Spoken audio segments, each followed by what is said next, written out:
दोस्तों, एक व्यक्ति मध्य प्रदेश का होता है जिसकी खुद की बेटी कॉलेज में पढ़ा करती थी और वो जो है अपनी बेटी से जब मिलने के लिए महीने 2 महीने में कॉलेज में जाया करता था तो वो उसकी नजर अपनी बेटी से ज्यादा उसकी सहेलियों के ऊपर होती थी और जैसे ही वो उनको देखता था तो उसके दिमाग में शैतानी कीड़ा रेंगने लगता था। वो जिस होटल में रुकता था होटल वालों से बस कॉलेज गर्ल की ही वो डिमांड करता था और होटल वाले भी लालच के चक्कर में आकर के, क्योंकि वो कहता था कि जितनी मर्जी उतने पैसे ले लो, और होटल वाले भी उसके लिए इंतजाम करते थे और किसी भी हद तक वो भी चले जाते थे कि कैसे भी करके इसे खुश करो और फिर इससे पैसा लो। दोस्तों, ऐसे करते करते एक दिन कुछ ऐसा हो जाता है कि उस कारोबारी के सामने उसकी खुद की ही बेटी उसको सर्विस देने के लिए आ जाती है और आकर के खड़ी हो जाती है। और फिर उसके बाद जो कुछ भी होता है बहुत ही हैरत अंगेज कहानी है। दोस्तों, आइए जानते हैं पूरी कहानी इस वीडियो में। लेकिन वीडियो में आगे बढ़ने से पहले बस वही रिक्वेस्ट है कि वीडियो को लाइक कर दीजिएगा, चैनल को भी सब्सक्राइब कर दीजिएगा ताकि मेरा हौसला बढ़ता है। दोस्तों, ये कहानी है मध्य प्रदेश की। एक लड़की जिसका नाम चारू होता है, दिल्ली के एक कॉलेज में वो एमबीए की पढ़ाई कर रही थी। चारू के पिता जो थे वो प्लास्टिक की दुकान चलाते थे और माँ जो थी वो हाउस वाइफ थी। और जो माँ जो थी वो हाउस वाइफ थी, उसका नाम गोपी दास होता है पिता का नाम। हर 2 महीने में वो अपनी बेटी से मिलने के लिए दिल्ली चला जाया करता था। तब भी चला जाया करता था जब चारू को उसकी कोई जरूरत भी नहीं होती थी। बिना मतलब के वो ऐसे ही उसके पास चले जाया करता था।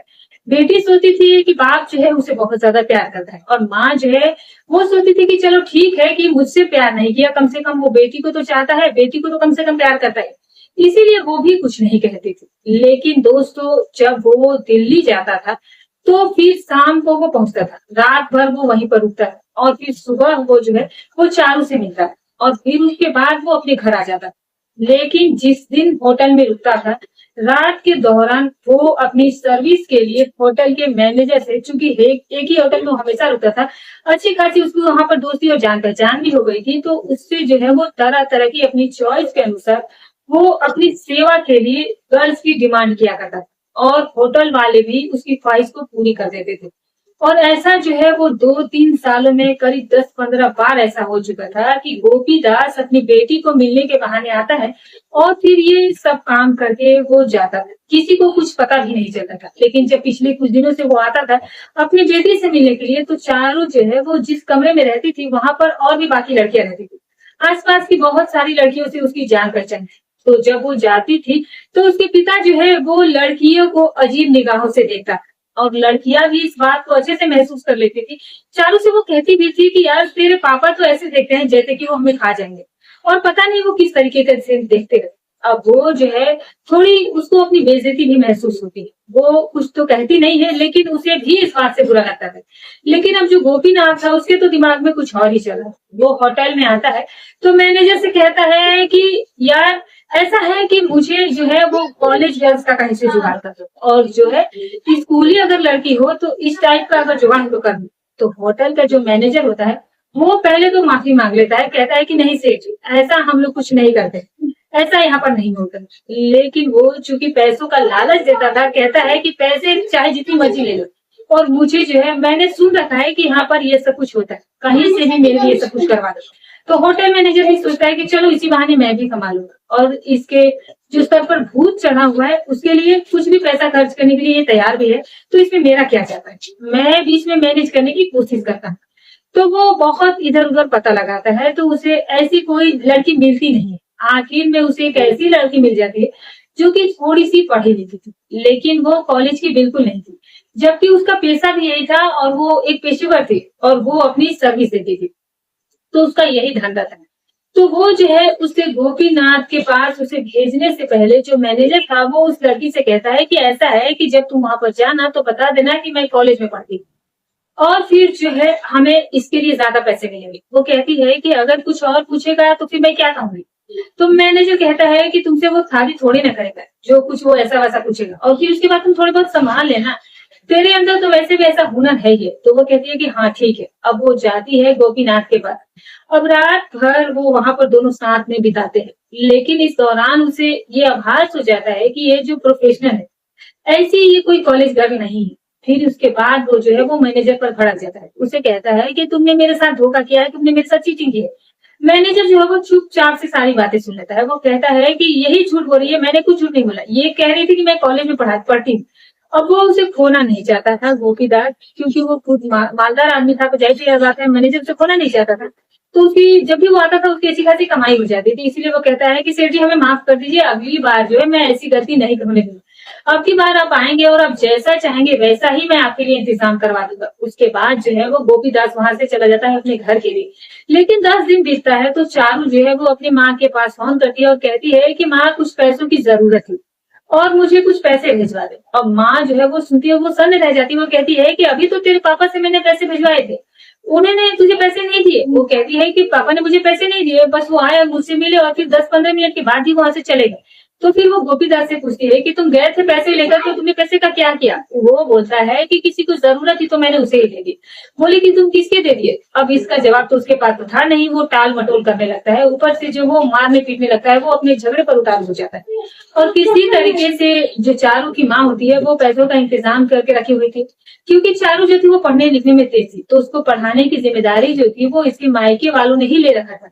अब वो लोग पैसे लगाते थे कि चलो दामाद नालायक है तो कम से कम बेटी जो है जिसने जिंदगी भर कष्ट काटा है, तो अगर उसकी बेटी नौकरी वगैरह मिल जाएगा तो फिर वो अपनी माँ की देखभाल करेगी। तो इसीलिए उन्होंने उसको पढ़ाया था। और गोपीनाथ जो था उसकी प्लास्टिक की दुकान थी, वो बेमन से उन दुकान को चलाया करता था, क्योंकि जिंदगी भर का उसका यही काम हो गया था। सारे पैसे वो जो है इन्हीं सब चीजों में उड़ा दिया करता था।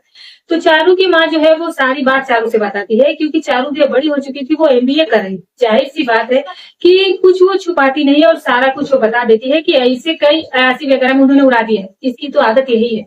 तो चारू भी कहने लगती है कि माँ शायद तुम ठीक कह रही हो, क्योंकि जब भी यहाँ पर आते हैं तो मेरी सहेलियों पर ये ऐसी नजर डालते हैं कि मेरी सहेलियां मुझसे ऐसी ऐसी बातें कहती है, और पता नहीं क्यों यहाँ पर आते क्यों है, क्योंकि उनका यहाँ पर कोई काम ही नहीं होता है, वो ऐसे ही चले आते। अब चारू को जो था वो पैसों की जरूरत थी। उसकी माँ कहती है कि अच्छा ठीक है फिर मैं इंतजाम करती हूँ। लेकिन इसी बीच जो है कुछ ऐसा हो जाता है कि जो होटल का मैनेजर होता है वो गोपीदास के पास फोन करता है, कहता है कि साहब आपका काम हो जाए, अब की बार आपके साथ कोई धोखाधड़ी नहीं होगी। एक ऐसी कॉलेज की लड़की है जो आपको अपना डिग्री तक दिखा सकती है और बहुत खूबसूरत भी है। तो इस तरीके से जो है मैं उससे मिला हूँ, मैंने उससे बातचीत की है, तो सब कुछ पक्का हो गया है। तो बताइए आप कब आ रहे हैं? गोपीदास जैसे ही ये सुनता है तो वो बहुत खुश हो जाता है, कहता है कि ठीक है फिर मैं 1-2 दिन में आ रहा हूँ। अब फिर उसके बाद जो है वो 1-2 बार और इन दोनों के बीच बात होती है, और फिर जिस दिन बात तय हुई उसी दिन गोपीनाथ दिल्ली आता है। और रात को 11 बजे खाने पीने के बाद वो बेसब्री से इंतजार कर रहा था कि मैनेजर जो है वो जल्दी से मेरे पास उसको भेजे। और फिर दोस्तों उसके पास उसके सामने जो लड़की आती है वो चारू होती है। अब चारू जैसे ही अपने बाप को देखती है तो उसके पैरों तले से जमीन खिसक जाती है। ये देखता है अपनी बेटी के तो इसके इसके भी होश उड़ जाते हैं, ये कमल में अपना मुंह छिपाने लगता है। उसके बाद वो पलट करके दरवाजे से बाहर निकल आती है। अब दोस्तों बड़ी ही अजीब सी स्थिति पैदा हो जाती है। तो क्या चारू यही काम करती थी? क्या उसका भी यही धंधा था? ऐसी कौन सी आखिर मजबूरी थी? तो दोस्तों इसके पीछे भी एक बहुत बड़ा राज छिपा हुआ था। दरअसल जब मैनेजर से बातचीत चल रही थी गोपीदास की, तो उनकी बातों को जो चारू की माँ है वो सुन लेती और वो नोटिस करती है। तो फिर वो नंबर जो है उसके फोन से निकाल लेती है, वो मैनेजर का नंबर जो है वो चारू को सेंड कर देती है और कहती है कि जरा देख इस नंबर पर ऐसी ऐसी कुछ बातें हो रही थी और जरा पता लगा अपने लेवल से कि क्या बात है। तो चारू जो थी वो पूरा डिटेल निकाली थी, वो पढ़ी लिखी होशियार लड़की थी और फिर वो दिमाग लगाती है। और फिर उसके बाद उसे पता चल जाता है कि होटल का मैनेजर का ये नंबर है। फिर वो जो है वो कॉल करती है मैनेजर के पास और मैनेजर से अपनी परेशानी बताती है, कहती है कि मैं कॉलेज में पढ़ने वाली लड़की हूँ और मुझे जो है पैसों की बहुत ज्यादा जरूरत है, मैं बहुत ज्यादा गरीब हूँ, मेरे खर्चे मुझसे नहीं चल पा रहे, तो अगर आपके पास कोई काम है तो मुझे बताइए। अब मैनेजर तो ऐसी ही लड़की ढूंढ रहा था, वो तो खुश हो जाता है। वो कहता है कि ठीक है ऐसा ऐसा काम है, तुम करोगी क्या? सर्विस देना है लोगों को। तो वो कहती है कि ठीक है, कितने पैसे इसके बदले में मिलेंगे? तो वो कहते हैं कि 2-3 हजार रुपए मिल जाएंगे। वो कहती है कि ठीक है।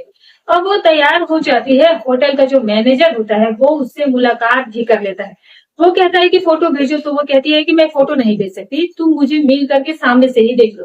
तो दोनों मुलाकात भी करते हैं और फिर वो कहती है कि मेरे डिटेल्स तुम किसी को बताना नहीं, और जैसा आप कहोगे मैं वैसा ही करती रहूंगी। फिर जो मैनेजर होता है वो खुश हो जाता है और फिर वही वो गोपीदास के पास फोन करता है कि साहब आपका काम हो गया, आप जो है वो पैसों का इंतजाम करके जल्दी से वापस आइए। और गोपीदास जो है वो वहां से चलता है और फिर यही स्थिति उत्पन्न हो जाती है। लेकिन जो चारू होती है वो जो है अब 99% जो उसका ये प्लान था, उसमें तो वो प्लान में सक्सेस हो जाती है। फिर वो सीधे अपने माँ के पास कॉल करती है कि माँ, अब की बार जब वो आ रहे हैं तो शायद जो है ऐसी ऐसी बात है, तो तू भी उसी ट्रेन में उनके पीछे बैठ करके या किसी अलग डिब्बे में बैठ करके आजा, उन्हें पता नहीं चलने देना। उसकी माँ भी उसी ट्रेन से आ जाती है, चारों उनको लेकर के अपने कमरे पर चली जाती है और फिर रात में वो आती है और फिर पीछे से वो अपनी माँ को भी लेकर आती है, कहती है कि ठीक है, अब तू भी चल मेरे साथ। और उनको ऐसे ऐसे हम लोग पकड़ते हैं और फिर उसके बाद ये स्थिति उत्पन्न हो जाती है।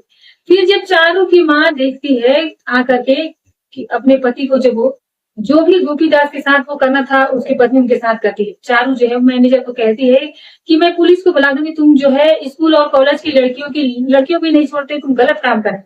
फिर वो जो है उसकी बात की सारी पोल पट्टी चारू के सामने खोल देता है कि देखो, इसमें हमारी कोई गलती नहीं। यही जो है हमें हमेशा परेशान करते हैं, सारे कस्टमर ऐसी ही बात करते हैं, लेकिन जितना ये बातें करता है उतनी बातें कोई नहीं कहता। ये जो है जीत पर अड़ गए, तो इसीलिए हमने ये सब कुछ इनके लिए किया था। लेकिन वो भी जानता था कि मैंने जो किया है वो गलत किया है। उसके बाद जब सारी बात अब चारू की माँ जान जाती है, तो वो तो फूट फूट कर रोने लगती है, कहती है कि मैं किसी तरीके से बेटी को पढ़ा रही, बेटी को यहाँ पर शिक्षा प्राप्त बेटी यहाँ पर शिक्षा प्राप्त कर रही है और तू यहाँ पर गंदगी फैलाने आता है। यानी कि तमाम बातें वो अपने पति को सुना रही थी। वो गोपीदास को कहती है सारी बातें और फिर उसके बाद उसे वहीं छोड़कर अब गोपीदास जो है वो शर्म के मारे धंसा जा रहा था। आप समझ ही सकते हैं कि उसकी स्थिति उस समय क्या रही होगी। वो कुछ भी नहीं बोलता है और उसके बाद वो दोनों माँ बेटी वहां से निकल आते हैं, लेकिन उसके बाद जो है वो कभी गोपीदास को माफ नहीं करती है। वो कहती है कि सारी जिंदगी इसने यही किया और ये इस तरीके का काम करता है। दरअसल पिछले 2-3 सालों में वो 10 बार दिल्ली आ चुका था और उसे बहुत बुरी लत लग चुकी थी इन सब चीजों की। जैसे 1-1.5 महीने बीतते थे तो वो किसी भी तरह करके दिल्ली आ ही जाता था, बेटी के मिलने के बहाने से। और फिर उसका जो काम होता था वो तो दरअसल यही काम होता है। उसके बाद दोस्तों वो जो चारू की माँ होती है वो गोपीदास का साथ छोड़ देती है और फिर उसके बाद से वो अपनी बेटी के साथ ही रहने लगती है। 1 साल बाद फिर जो है चारू की पढ़ाई पूरी हो जाती है और फिर वो उसे अच्छी सी नौकरी भी मिल जाती है और फिर उसके बाद वो माँ बेटी अब साथ ही में रह रहे हैं। अब जो गोपीदास है वो अपना अलग रह रहा है। तो दोस्तों इस तरीके के भी इंसान इस दुनिया में होते हैं जिस पर यकीन कर पाना मुश्किल होता है। तो दोस्तों क्या सच में होटलों में ऐसा होता है? यकीन कर पाना मुश्किल है। फिलहाल आपकी जो भी राय हो कमेंट करके जरूर बताइएगा। अगर ये कहानी अच्छी लगी हो तो वीडियो को लाइक जरूर कर दीजिएगा, चैनल को भी सब्सक्राइब कर दीजिएगा इसी तरह की कहानियों के लिए। फिर मिलूंगी अगली कहानी के साथ, तब तक के लिए जय हिंद।